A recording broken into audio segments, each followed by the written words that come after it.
Procrastination. Aren't we all battling against that?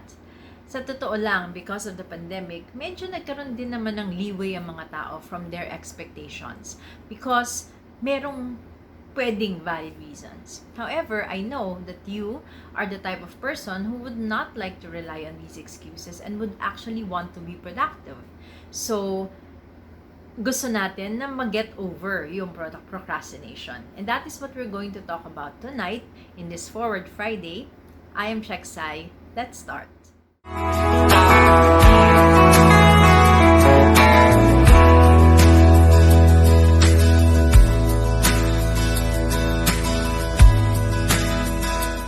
Whenever I find myself having a hard time getting started, I have these three go-to concepts that I'd like to share with you also tonight in this Forward Friday.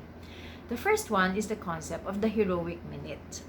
I actually learned this in church, in a group in church. No, it's heroic minute because you actually assign that minute to be that time when you wake up or you get out of bed. So say for example, 6 a.m. That becomes your heroic minute.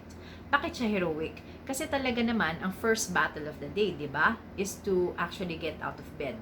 Kasi mas madali na mag-snooze ng alarm or mag-inat-inat muna or maglinger muna sa bed instead of getting out of it immediately.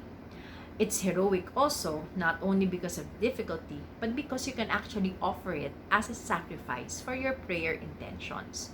So not only will it be just a productivity thing na nakakatayo ka agad out of bed at a time you appointed for yourself, but you attach meaning to it and you can actually do it for other people as well. I think we can even extend that heroic minute concept to other tasks in the day that you have to start on time. Say for example that you will start promptly at 9 a.m. in the morning to get working, or to stop your work promptly at 5 p.m. so that you can spend quality time with your family. Whenever your heroic minute is in your day, the principle asks us to offer that as a sacrifice for prayer intentions. Therefore, it becomes more meaningful for you and easier for you to convince yourself to actually make good of that promise. The second concept is the concept of the Kaizen. It's a Japanese practice where nung una, ang iniisip ko, Kaizen is to constantly improve every day. Which is tama naman, no? Kai meaning change, Zen being good, to be changing for the good, and that you should be doing it every day. But there's one element to it as well that is very unique, that you only devote 1 minute per day for that improvement. 1 minute kasi kapag daw nilagay natin ay 30 minutes or 1 hour or half day and you're just getting started, ang nangyayari, we put it off or baka masyadong malaking commitment sa atin yung 30 minutes. Unlike if we only convince ourselves to get started 1 minute towards the road to improvement every day, then it becomes easier kasi isang minuto lang naman. And of course, what happens is that you discover it's not too bad anyway, or madali lang naman pala. So we actually get to do it more often or for a longer period of time. Maybe in the beginning, because you only committed a minute, you actually just make good of that minute. Pero may na-conquer ka na rin sa sarili mo. And as you go along doing it, maybe add another minute or keep improving it for another minute every day.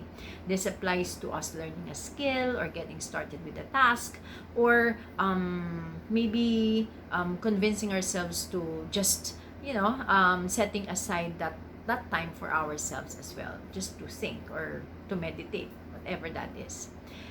1 minute commitment means you getting started. Last one is the concept of eating the frog.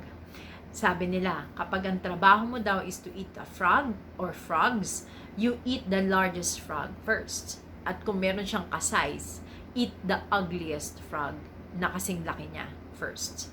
These frogs, of course, are the tasks that we have for the day, so that we don't get stuck dahil meron kang ina-anticipate na makakasalubong mo na yan task na yan very soon.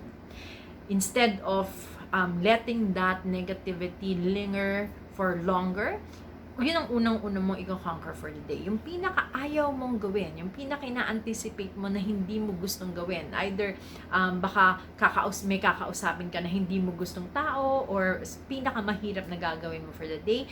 Get that over it so that you go through the rest of the day with a lighter heart, with a feeling of accomplishment already very early in the day, and you become more productive for the rest of your tasks and for the rest of your day.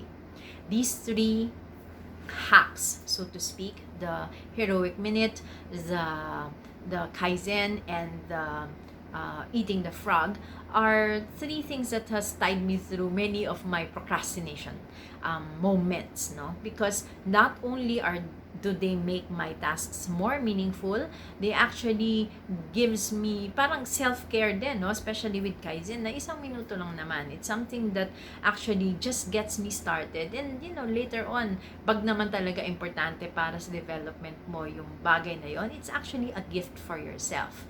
And of course, for the getting the ugliest and the biggest frog first, it's really that sense of triumph, no? Na meron kang sense of victory very early on in your day, so that you are more motivated to do more with your time.